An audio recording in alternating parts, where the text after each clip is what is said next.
both parties celebrate municipal election wins, State Treasurer Daniel Elliott bets big on Israel, plus Jennifer McCormick's consulting gig, and more.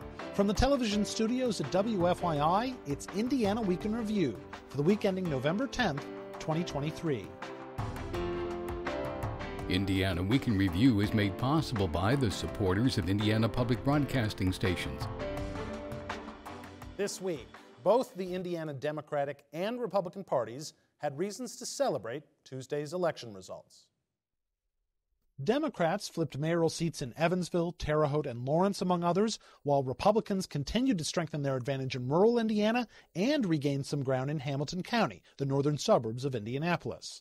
Political scientist Andrew Downs says, in a broad sense, it was a kind of status quo election.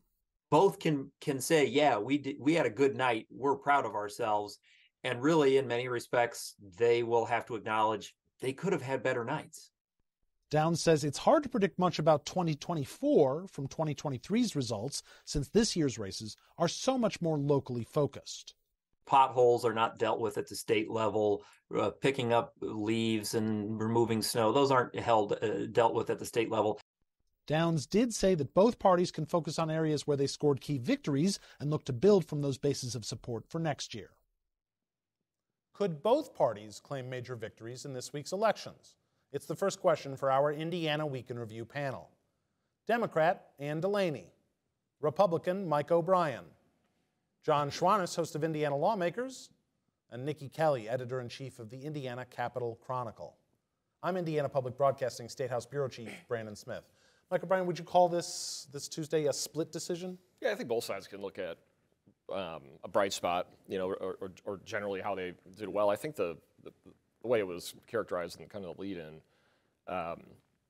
that the rural areas, Republicans flipped 14 mayor's races. We have 76 statewide, but there are a lot of cities we haven't represented in decades. That Republicans haven't won in decades.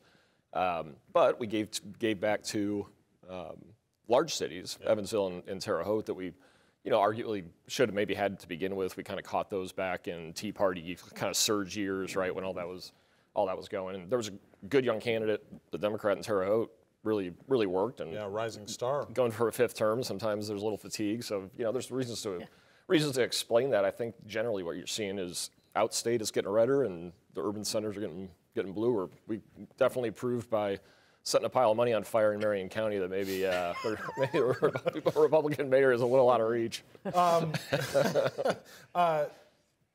Reasons for both sides to be happy? Well, I think for the Hoosiers who are represented by municipalities that had elections this year, the vast majority of the population is now in democratically controlled cities. And it's very encouraging. And I think the Republican brand took a hit. I think where Democrats put the election deniers and Todd Rokita and Diego up there, it hurt them because voters understand that they're anti-choice and they're pro-gun and all of those kinds of things. We have a lot to celebrate. Deb Whitfield did a great job in Lawrence, and our new mayor in Evansville as well, 2 African-American women. But the other thing I think that needs a shout out in this is the Hoosier Women Forward. They put 18 candidates forward, and 12 of them won. 12 of them won. This is also the first time we had graduates from the Republican diversity leadership group. And both of them? It's been a really successful program. We saw major diversity progress in both parties. Mm-hmm. You had the first black Republican mayor elected in Marion this week. Obviously, you just talked about Stephanie Terry, Deb Whitfield in those 2 cities. Looking, though, at, you talked about the bluer, the cities getting bluer, the outer areas getting redder. But the purple areas, or the areas we think might be purple, which is the suburbs of Indianapolis, didn't quite go as purple as we thought. No, I think for the last 3 or 4 election cycles, everyone keeps saying, we're going to see it this time. We're going to see it this time. Hamilton and some of the suburbs are. And Democrats did make progress, historic progress in 2019, but lost some of that ground this year. Mm-hmm. But we're just not seeing a wholesale change. We're talking about a seat here or there every other cycle. So I don't know. I think maybe we've gotten a little too into, are these demographics changing, and when we're going to see a big shift. Well, and I think it's. I think when you see the national play in, and when you see the issue of choice front and center, which it will be in 2024, I think you're going to see. I think that's actually right. I think we're conflating moderate Republicans in those suburbs with not liking Donald Trump with becoming Democrats. And I don't think that's true. I think it's reactive. So that's why you have a Sue Finkam who wins Carmel's mayor race by 15 points. And I think, so in terms of, it's so hard to predict anything for next year based on this year's results, because a municipal election does not equal a statewide election or even a state house election at all, because the issues are so radically different. The electorate is very different too. Does the, you just talked about it, it's largely moderate Republicans winning in these seats in Hamilton County and that sort of thing that Democrats lost ground on. But will it so much depend on some of those suburban House districts next year? Will so much depend on who the Republican candidates are? I think so. And we've seen time and again, suburban women are deciding elections across this country and across this state, certainly. That's nothing new. So, and everything that's been said here is to a degree right. I mean, both sides claim victory, but show me an election where both sides don't claim to have benefited in some fashion. In fact, even I think in the states, 2016 election in this state, I don't think Democrats had much to No. crow about. but look, if you look at Ohio, Virginia, Kentucky, states where Republicans objectively suffered body blows, they're saying, but you know what was great? We were able to refine our message. And this was a great crucible for kind of They're calculating. talking about refining their message. Well, when you're talking about message, that Refine means their you're wrong on the positions. policy. All right, but I'm not saying both sides have reason to But I claim think in victory. this one they clearly have. But they do. And to the point, I think it's also correct, as several people have pointed out, that there is that migration of blue, or I don't know if it's a migration, but the core urban areas are bluer than ever, and the rural areas are certainly red. But that matters in a way, but the way that we've seen maps drawn in terms of legislative races and so forth. You mean the gerrymandering? The gerrymandering. I'm I mean, not it's masterful, and whoever is in control every 10 years when those are drawn, it's become a great science, computer-aided.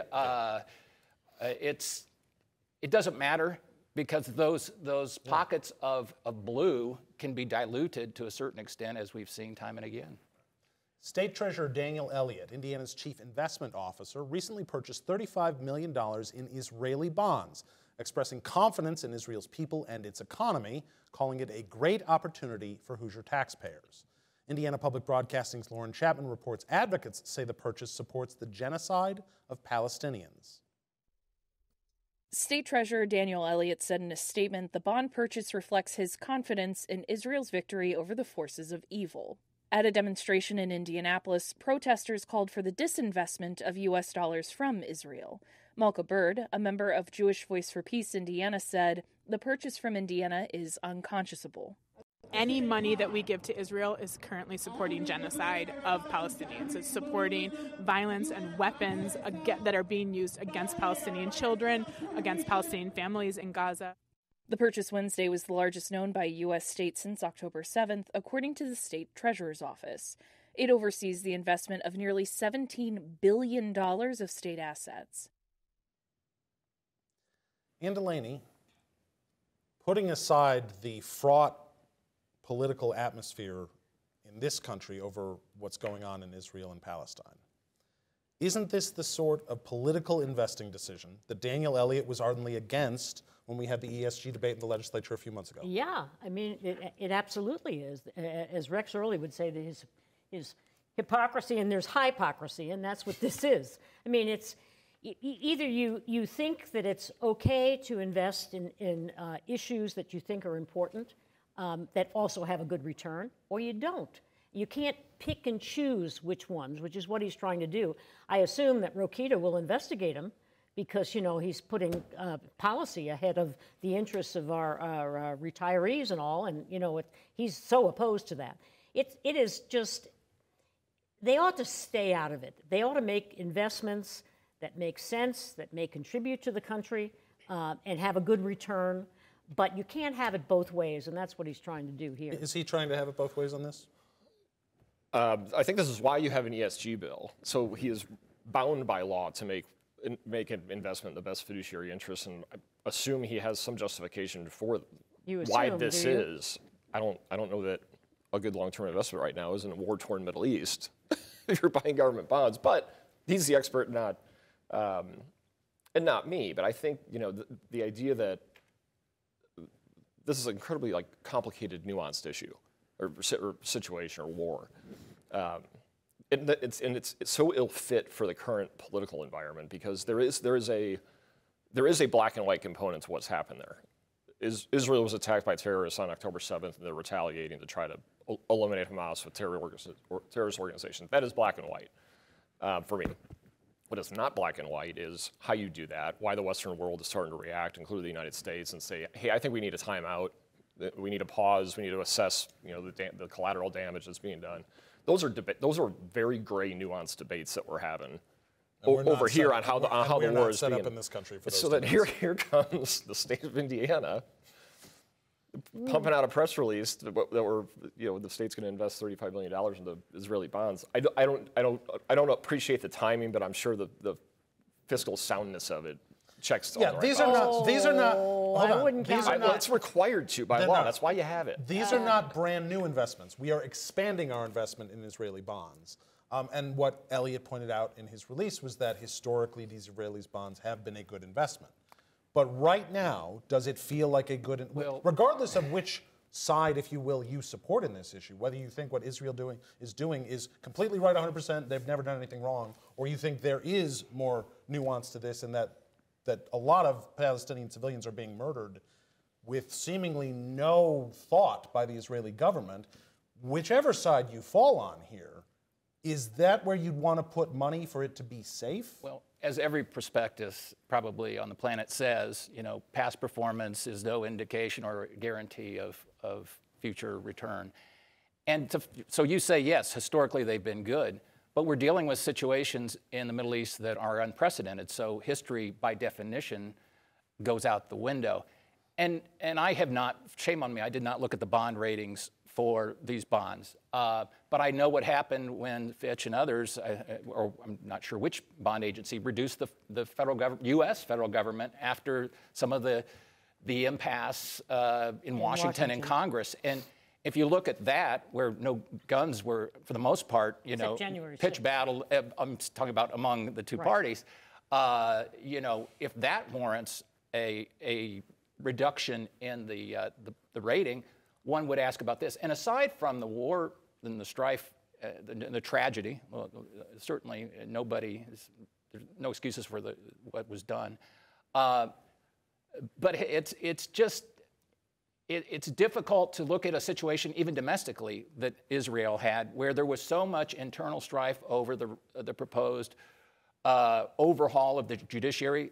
There are people who said that it was closer than any time since 1948, its creation, to be a civil war.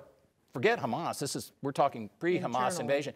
Just the division and the strife over the Netanyahu government. Yeah. So, and most people say the Netanyahu government probably won't survive because of what was leading up to this and the response. Yeah. So again, I'm no expert. I haven't looked at the bond ratings, but it does beg the question.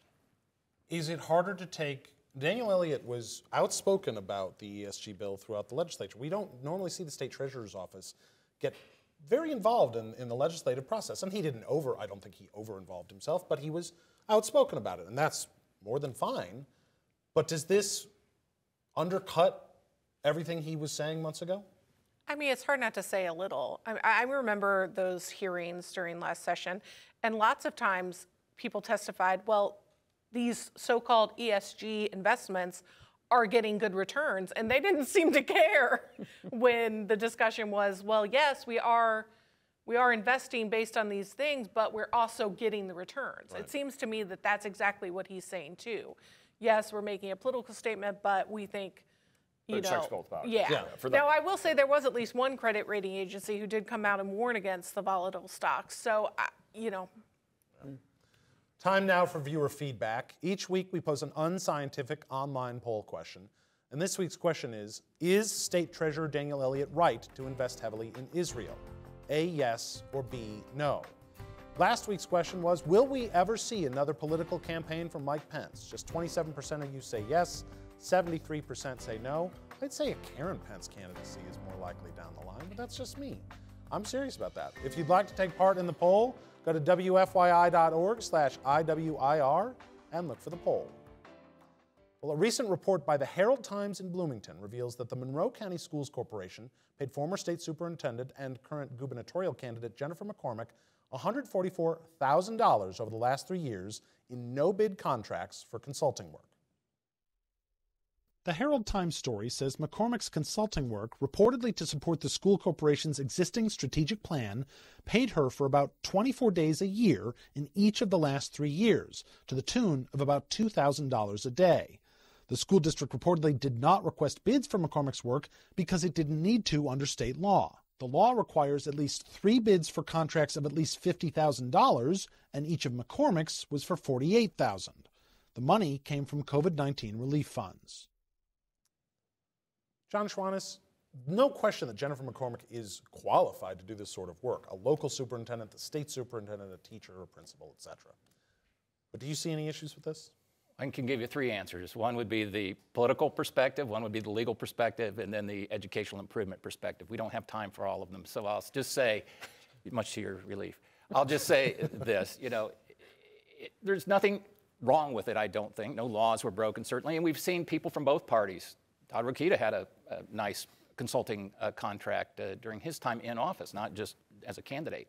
Candidates, unless they're independently wealthy, have to fund these somewhere. Is it better that the contract be with a public entity that's committed ostensibly to improvement of our state through the education of its young people versus some fat cat Democrat that says, I think I'm going to put you on my retainer consultancy, so you can argue what's better. But there's still the optics. The threshold for reporting or for bidding this was $50,000 a year, and this was at $48,000. You almost wish, couldn't you at least gone a lot lower or a little bit higher, just so there wasn't that sort of odd, we're almost there. And I'm not saying that thought went into it, but why, if you're a candidate for office, as she is, why leave any fodder, ammunition that can be used by your opponents? Even if you wanted to go the no-bid route, this wasn't super public.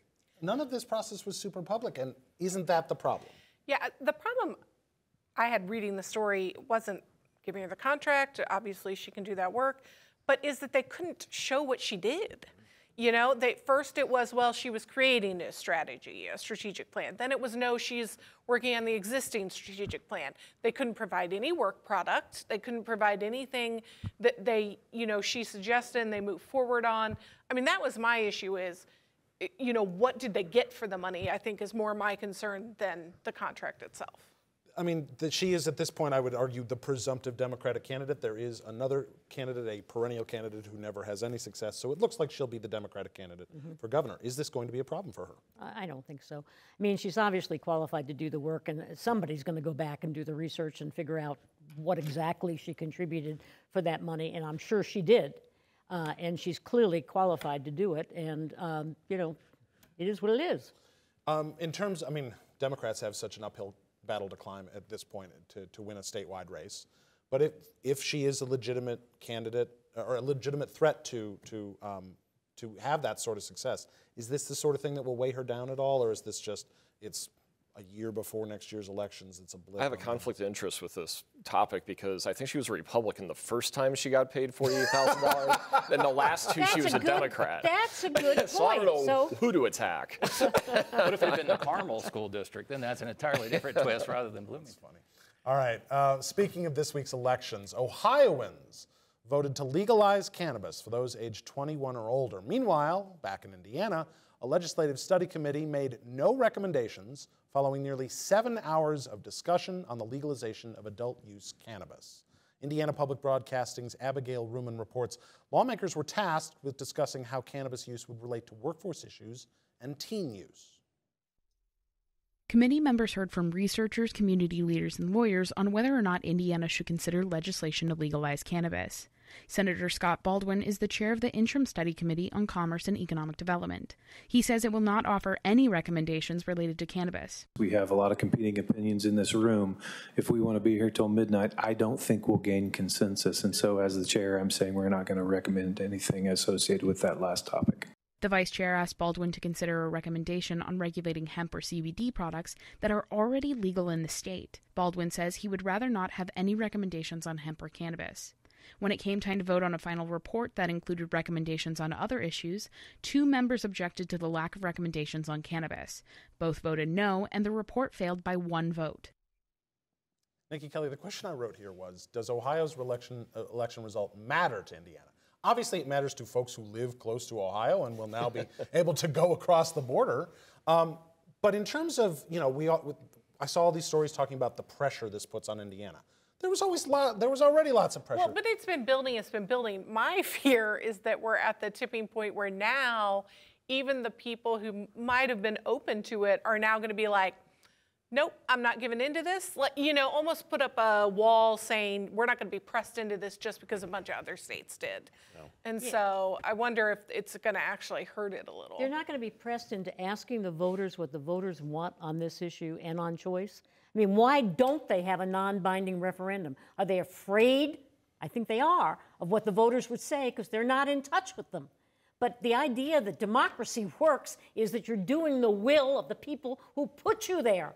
And they ought to at least ask that question. We haven't had a non-bind since what, gaming? Well, it's been a long time, but it's clearly now. There is precedent for it. Yes. But, we, as Republicans, were quick to point out even the precedent is led by the legislature. It's not led by citizens. No, it's not led by citizens. That's the problem. Otherwise, it would be on the ballot. The Indiana Republican Party made very clear in its platform that we are not a democracy. We are a democratic republic. We are a republic. And so their argument is the referendum is every 2 years there are state house elections. In the gerrymandered districts. And so does this put any extra pressure at this point on Indiana? There will be that argument that, if they're just hurting our illicit cannabis dealers, now we can't compete fairly with the legal cannabis dealers across, So it's an economic development issue? Some people will make it as such. I mean, the dollars are going out of state, guarantee. We've heard that in the past, those arguments. We've known that. I mean, Michigan and we know that. Have shown that. Let's remember that the current governor, last time I checked, his term is not up, has already said it's a no-go in his mind, not philosophically necessarily.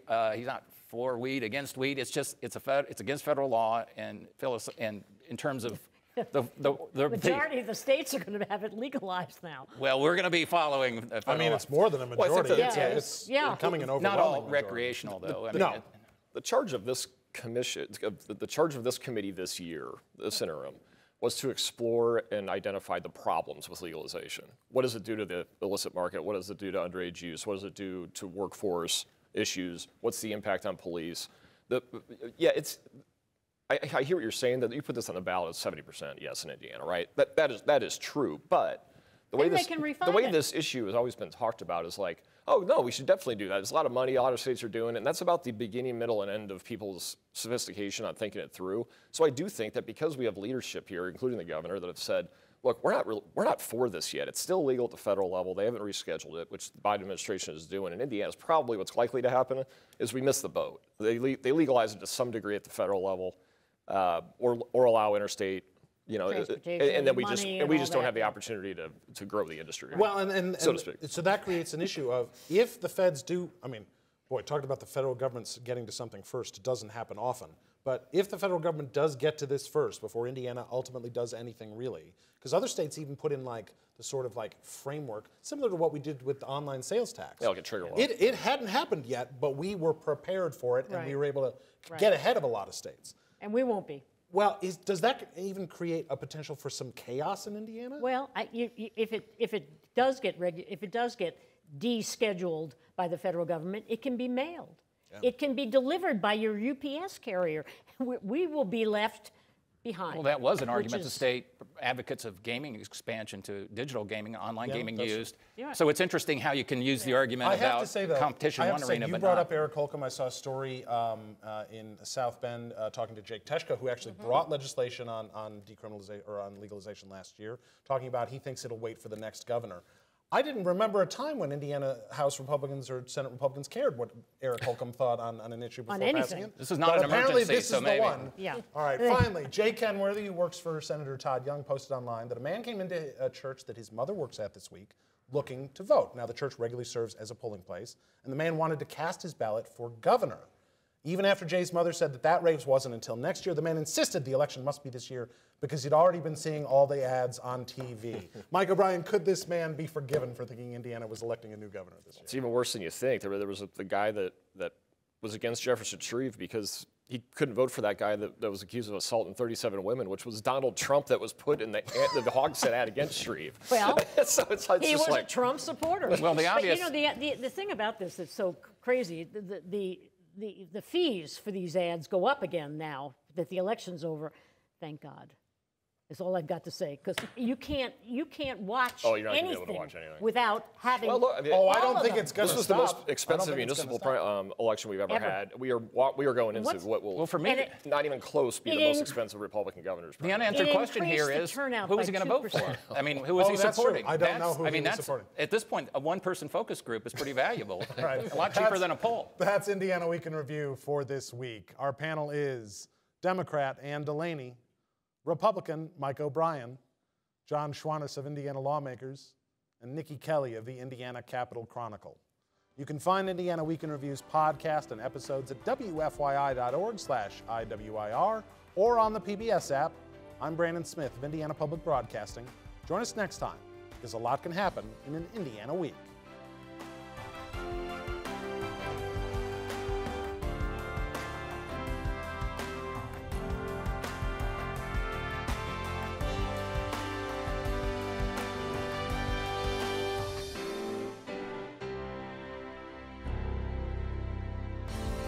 The opinions expressed are solely those of the panelists.